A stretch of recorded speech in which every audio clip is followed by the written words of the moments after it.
Hey everyone, I have a special guest after, yes, a very special guest after. It was a little hiatus because I had to promote my book, and all of you probably know that I promoted the shit out of it. But it did pay off because it's bestseller on Amazon. So I can now put the best-selling author. Like how everyone puts best-selling author. If everyone is a best-selling author, like who is the best-selling author? So anyway, this is the Business of Aspiration, episode 13, and the special guest is Jason Stewart, who co-hosts How Long Gone podcast, which is one of my favorite podcasts on the internet. I mean, one of two. The other is the Articles of Interest, and they don't publish that one anymore. So I guess you're number one with Chris Black. But I always like Jason more, honestly. And then he also writes frequently about food and podcasts about food, and I guess eats food, and he's interested about the music and cultural and life, and the list goes down. So let's get into it.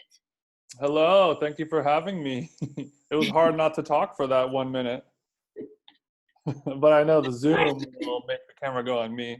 No, it's all you now, all you. I told you, like, the other day, for whatever reason, I remembered uni, which is sea urchin that I had in yes. Osaka, and you were like, oh, my friend has quarantine market. So what about that? So you hit me up and sent over a list of topics. One of them was how you still remember how that uni, the sea urchin, tasted when you ate it in Osaka in a fish market, right?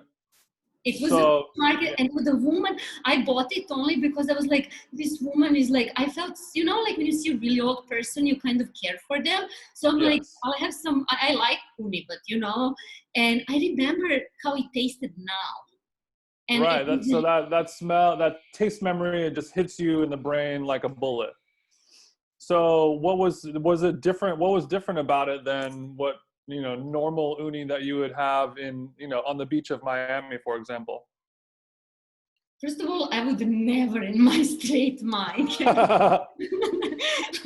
would be at the beach of Miami. It is. I mean, it was. I love Miami. It's a ocean town that nobody should eat any seafood at any of their, other than Joe's Stone Crab. I don't.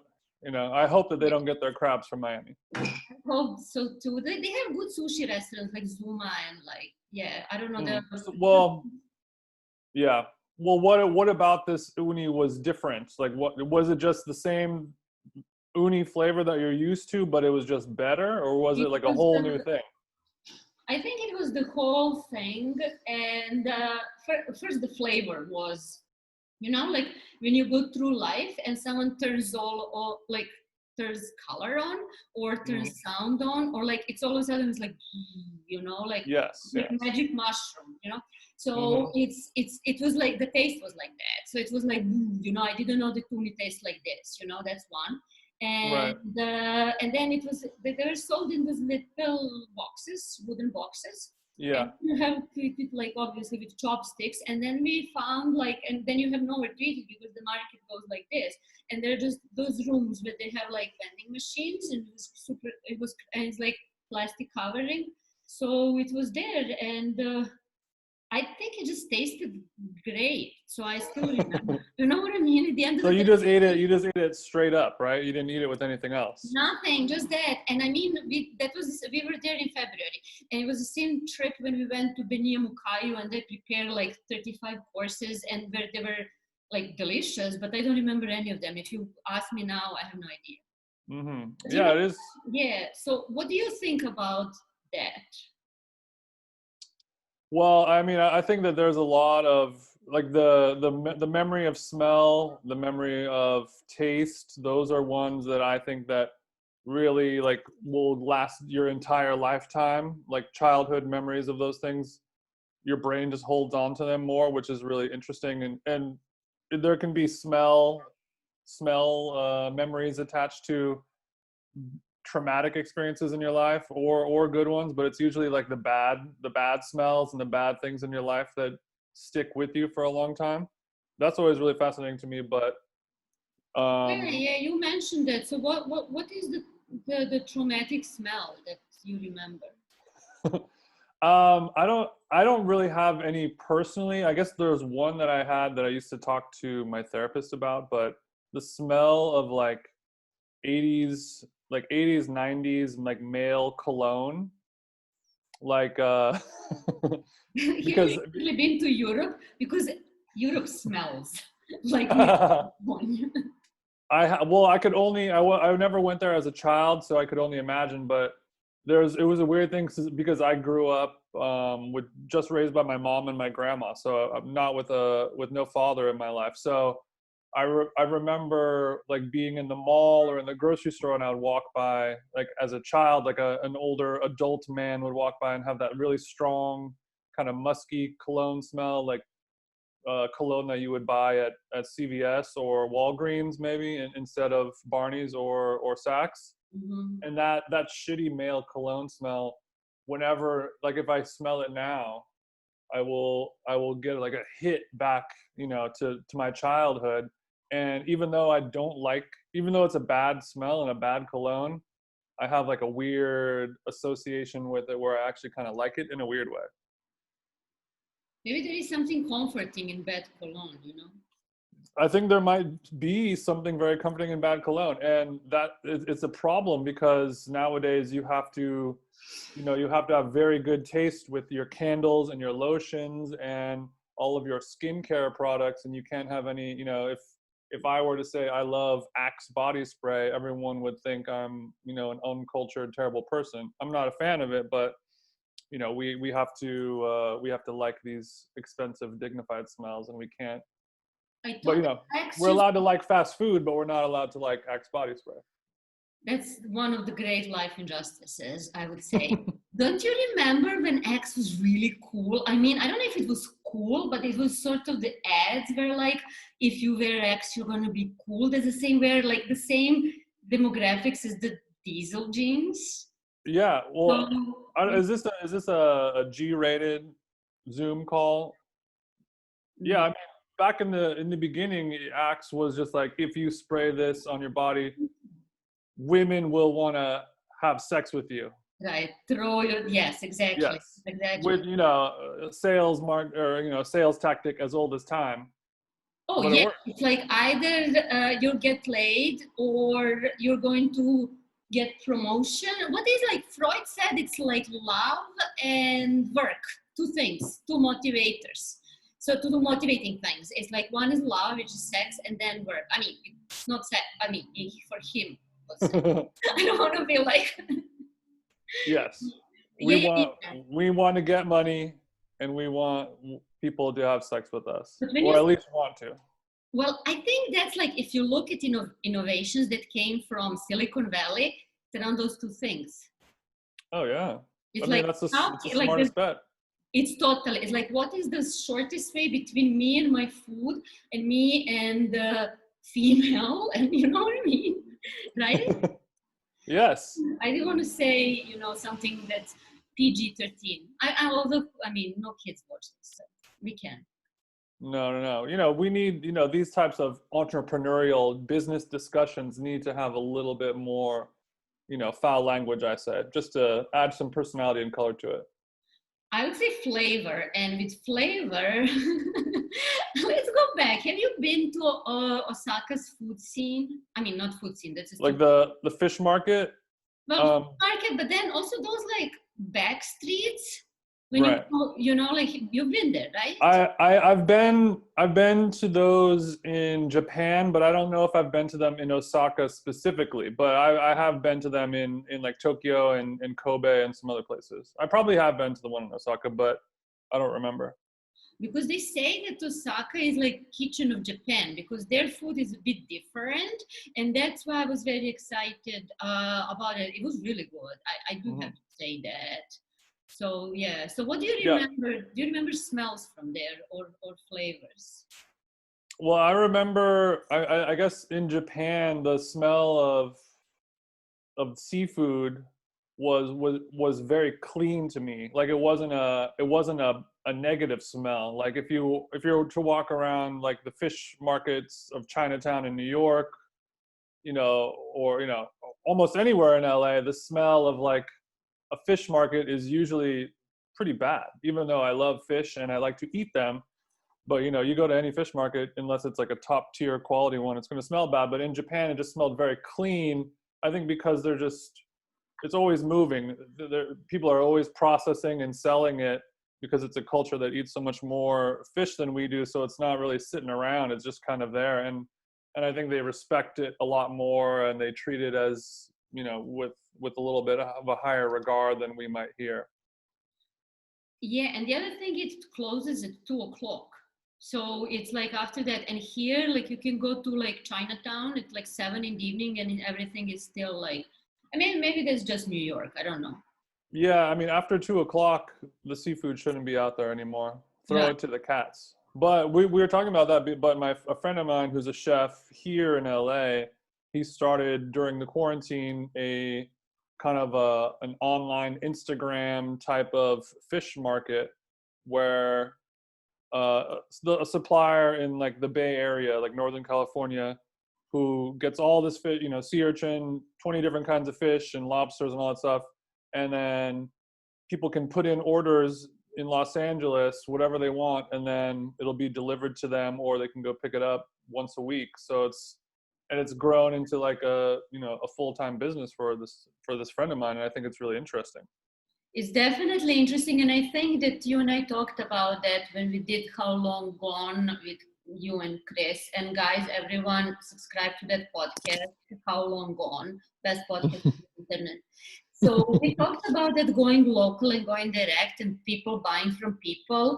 And you know what my thought was, is like Instagram, you know how they now have this button that is like actually like a market button, and I always press it because I want to see how many likes I've got, because that's where the likes button used to be, you know. So every time I end up, I mean, this is like such a reptilian brain. So okay, so this is that, and then I press here, and then I'm like, oh, I really like, and then I kind of like fall into the trap. Yeah, do not fall into the trap. I don't have that button on mine though. I just have the heart button. Mine, you know what happened? I think Instagram just updated it. Oh, okay. Upgrade. So anyway, the point is Instagram kind of like created the marketplace, but what is more relevant is that story of your friend or Fly by Jing and all those who are actually creating for their Instagram. They're posting their merchandising. That's their like, Instagram is a market stall, if you will, and they're still like direct, and there is that guarantee of quality that actually you didn't have that before. Like only supermarkets would give you that guarantee of quality.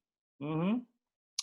Yeah, and I guess you just have to build that trust with your friends and family, and be like, oh, okay, this person, I know that they're going to give a certain level of quality, and I would much rather give my money to that person who's curating this seafood experience for me versus, you know, Whole Foods or something like that, where they don't really give a shit and it's just there to make money and that's it. Well, what do you think about Father Foods? Because that started by an influencer and she's using ghost kitchens. So 3 million people, like what is the credibility of an influencer selling food versus someone small? I mean, the answer is almost obvious, but people are buying from an influencer because she has credibility in other areas.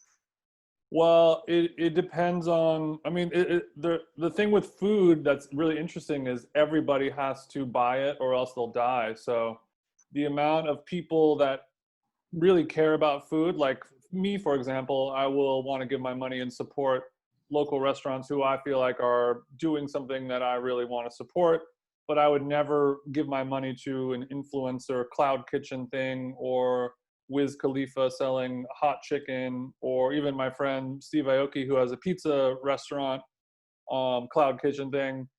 You know, I love the guy, but I don't think it's going to be the best pizza that I could buy. And that's fine, because there's a lot of people out there who don't value or don't prioritize the quality of their food as much, and it's fine. The same way where like people will just wear a white t-shirt that they buy at a gas station and they're fine with that, and some people have to wear an Hermes scarf or they can't leave the house. That's just how it is. And there are more people out there, especially as time progresses, whose taste level and you know, social responsibility of restaurants and foods and, you know, supporting small businesses and keeping the food chain alive and farms and butchers and all that stuff. Nobody, in the grand scheme of things, people really don't give a shit about that. They just want, does it taste good? Can I take a picture of it? And will it turn into content for me? Is it affordable? That's it. And then some people are like, will I get fat if I eat this? And that will be a priority, and most people are not. Yeah, I think that's a good point, because a lot of people think like, oh no, everyone is like wellness. They want to eat. They're like, everyone has a nutritionist. Everyone wants to eat, the right stuff. But I think it's like K-shaped. Like, yeah, some people definitely are going to go and buy fish from your friend, or they're going to know farmers market. But a lot of other people are going to buy what they can afford. That's for one. Or as you say, it's like visual culture. So it's like, can I take a photo of it? So what is the worst food that you recently had?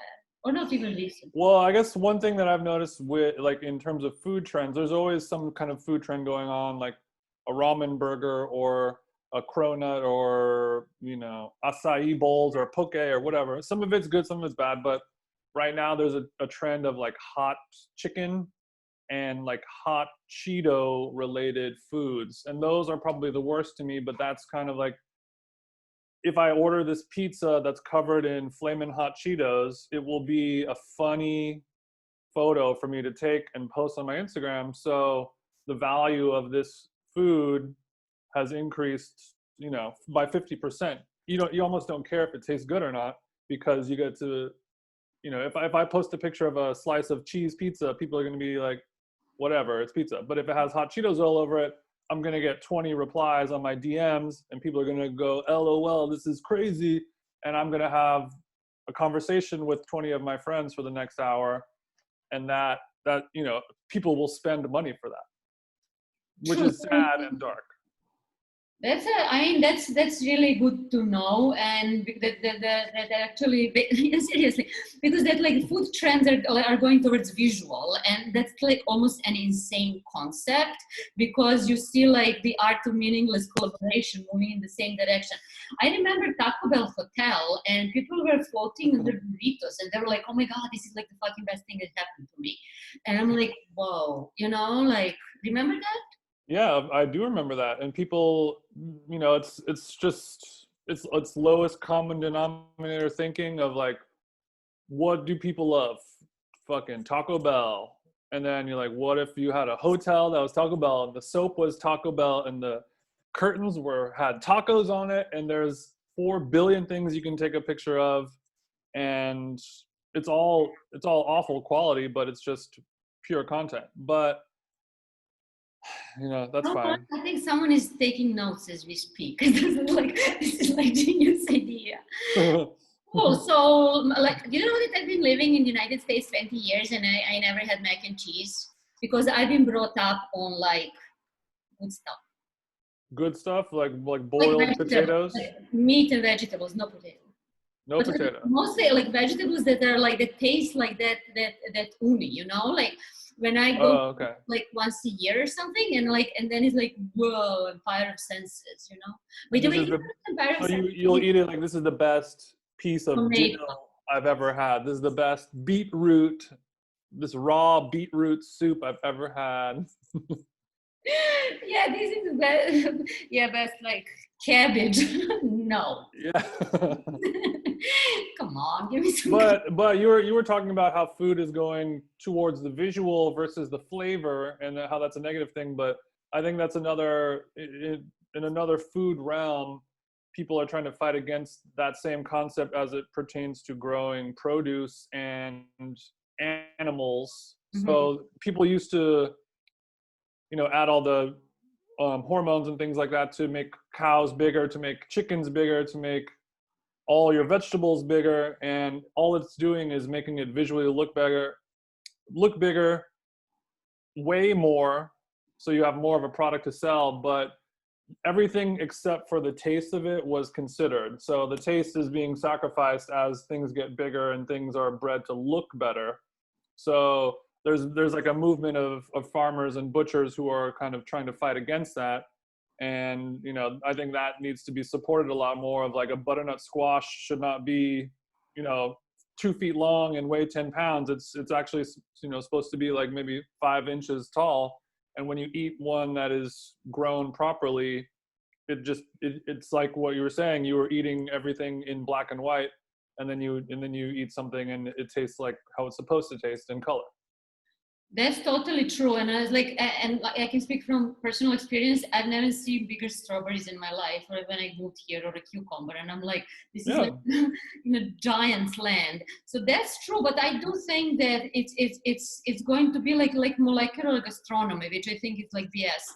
But I think that is like going to like Soylent is a crime. I think Soylent should be outlawed, because you're like, oh, I just need to I need enough vitamins and protein to keep coding, like. But that's how some people's brains actually work. Some people, I think, on a medical molecular level, truly have no care and receive no pleasure from eating food, and it's simply looked at as a nuisance that they have to do in order to sustain themselves. And I think those, if there's enough people out there to drink Soylent, then fuck it. But I mean, I feel like you'll die 10 years earlier than you're supposed to die if you only live on Soylent, just from a spiritual level. Hashtag sad. I mean, so. So why do you think that molecular gastronomy is a crime?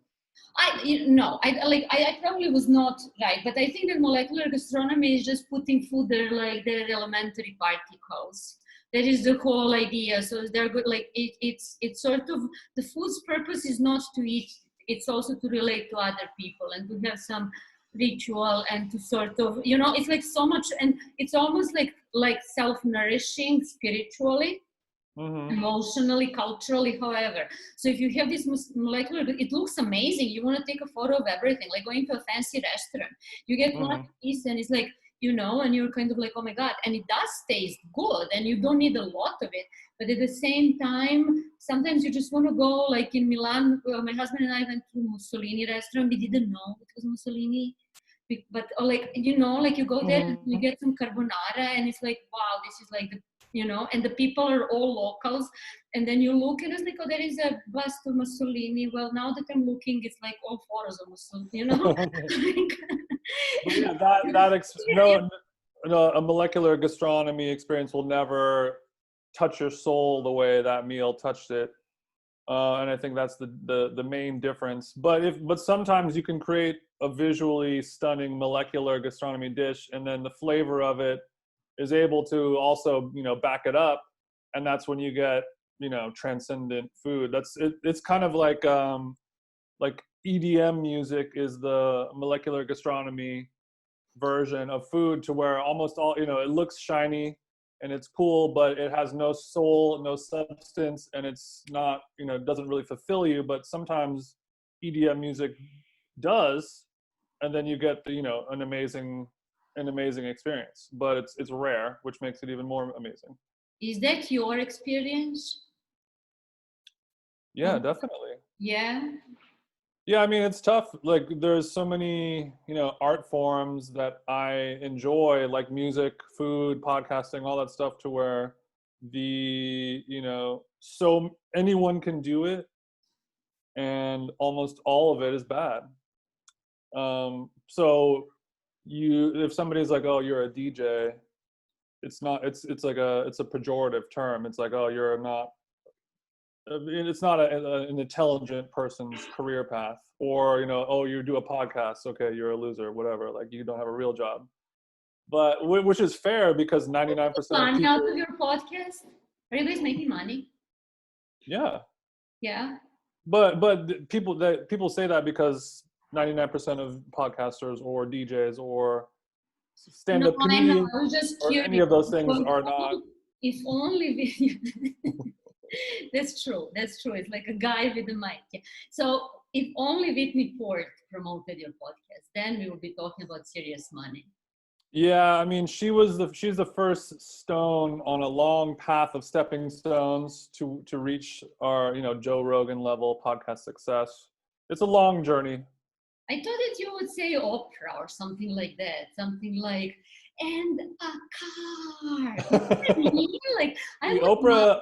I'm trying to be realistic. Oprah is too far away of a goal. And also, I don't want to have that life. Once you're that famous, I don't think you're really able to enjoy your life. You just emanate the spiritual goodness, right? Yeah, that's mainly what I'd like to do. Like, but when you get to a certain Oprah level, you kind of you question people's intentions. You have a little bit of a dubious thought of like, oh, what is Oprah really up to? Is she, who is Oprah working for? Look, I don't want to say, Epstein or any of these people that she's friends with. I know she's big with, but once you get to that level, Oprah, Ellen, all those people, like, yes, you're spreading a good message, but you kind of you keep an eye on them because they're so big that something has to be going on. It's a lot. I love this. This is like conspiracy theory on the like QAnon. Like this is like this is deep. This shit. Yeah, deep, this is what I wish I could talk about this all the time, but I know this. My co-host. Do tell us what do you think about vaccines? We're not talking about vaccines. Yeah, okay, so last question. Who would be your ideal, okay, Vicky Port, the stepping stone. I'm sure she would not appreciate it. She's like, like not at the top of the stairwell. Who is at the top of the stairwell? Well, she's my personal Oprah. I will say that. So you open the door behind you and it's like a shrine. Whitney, no. Don't. I mean, people ask us this question a lot of like, who would it be? I mean, my ultimate guess, which would be Anthony Bourdain, but unfortunately, obviously, he couldn't be on it because he's not alive. But I think, for me, the all-time greatest guest is kind of like, it's always changing depending on who is like making the most noise for being interesting right now. So it's more of like what I would like to personally see how I could crack them open. So like right now, like Kanye West is getting a lot of buzz and he's going on other podcasts and doing interviews with people. And I'm listening to it and I'm like, it's just kind of a bunch of bullshit, asking the same questions, talking, like I don't want to hear about what his thoughts on foreign policy are because it's not going to be a real answer. It's just going to be a Kanye answer, but like actually a stupid question. I'd like to take that one. It was my stupid question because I also hate those questions because when they ask like, who do you look up? I'm like, I don't look up to anyone. I look up to myself, So this is either a narcissistic disorder or actually what you just described, which is basically like you can have a fascinating conversation with just like, whoever is behind that door, like, and when Yeah, exactly. And it's believing in yourself and being like, what will I talk to this person about that nobody else will? I feel like I have a gift. I feel like I'm able to, crack somebody's shell in a way that nobody else will. I'm able to disarm them. I'm able to make them feel comfortable in a way that they might not feel comfortable. No, I meant like don't like you doesn't matter. It was like your secret unlocked. But I mean, it's not a secret because anyone can do it.